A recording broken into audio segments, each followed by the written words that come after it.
आज आप यहां पर कहते हैं कि ओबीसी को बदनाम करने का काम राहुल गांधी जी ने किया है।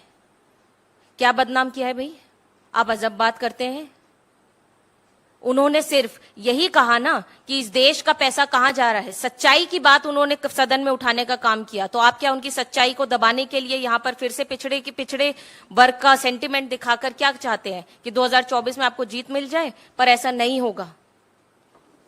हमारा समाज अब जागरूक है, वो समझ रहा है कि किस तरह से खेल खेला गया है उसके साथ। इस शासन में 2014 से आप देखिए, जब से बीजेपी की सरकार आई है केंद्र में, उन्होंने क्या ऐसा काम किया है जिससे पिछड़े समाज को फायदा मिला है?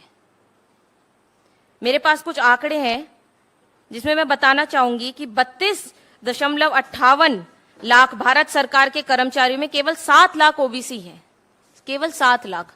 और उसमें भी ताज्जुब की बात यह है कि 6.4 लाख समूह में आपने उनको भी नीचे और पिछड़ा कर दिया, सी वर्ग के समूह में डाल दिया। भारत सरकार में 89 केंद्र सचिव हैं, जिसमें से शून्य पिछड़े समाज से आते हैं। जिस देश का राजा अपने आप को सर्टिफाइड ओबीसी कहता है, उसके केंद्र में 0 ओबीसी समाज से नेतृत्व है। पिछले 5 वर्षों में कितने आईएएस, आईपीएस या आईएफएस रिक्रूट किए गए हैं? क्या है उनके आंकड़े? क्या ये सरकार सार्वजनिक करना चाहेगी? उनमें से कितने पिछड़े समाज से थे, कितने दलित थे?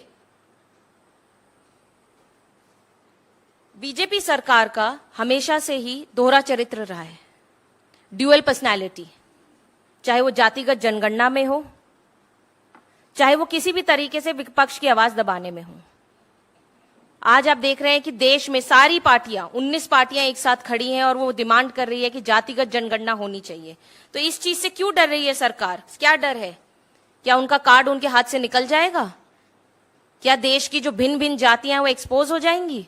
किस बात का डर है केंद्र सरकार को? कांग्रेस पार्टी ने हमेशा सच का साथ दिया है, सच्चाई से सवाल पूछने का काम किया है। हमारे पार्टी के प्रेसिडेंट एक दलित है, he is an untouchable Dalit. We are proud of our party. हमारे पार्टी के शासन में पूरे देश में 2 मुख्यमंत्री हैं जो पिछड़े समाज से आते हैं। बाकी जो 2 अन्य राज्य हैं जहां पे हमारी गठबंधन की सरकार है, वहां पे भी पिछड़े समाज के मुख्यमंत्री हैं। और आप यहां पर कहते हैं कि कांग्रेस पार्टी ने अपमान किया है पिछड़े समाज का। आपके शासन में कितने पिछड़े समाज के ऐसे मुख्यमंत्री हैं जो पिछड़े समाज को आगे बढ़ाने का काम कर रहे हैं? आप उसका हिसाब दीजिए। क्यों बार बार आपकी पार्टी ने यह काम किया है कि जब जब पिछड़ों की मांग उठाई गई, पिछड़ों के विकास की बात की गई, आपने अपना सरकार से समर्थन वापस ले लिया है।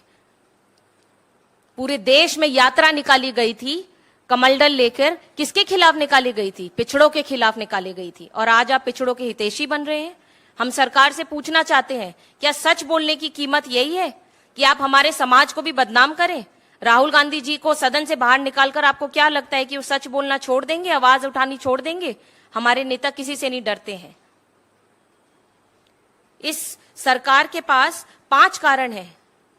इस सरकार के पास 5 कारण थे कि उन्होंने क्यों इस तरह का ओबीसी कार्ड खेला और इस तरीके की जो राहुल गांधी जी को रातों रात सदन से बाहर निकालने का काम किया।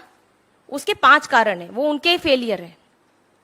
जीएसटी, चीनी घुसपैठ, जिस तरह से चाइना हमारे बॉर्डर में घुसे जा रहा है, कोई उसकी बात करता तो वो राहुल गांधी जी थी और हमारी पार्टी थी। अडानी घोटाला और भारत जोड़ो यात्रा की सक्सेस, और 3 काले कानून जो किसान के लिए बनाए गए थे। ये असली मुद्दे ये हैं, पर उसको भटकाने के लिए और भ्रमित करने के लिए यहां पर आज ओबीसी का कार्ड खेला जा रहा है और इसका हम खंडन करते हैं।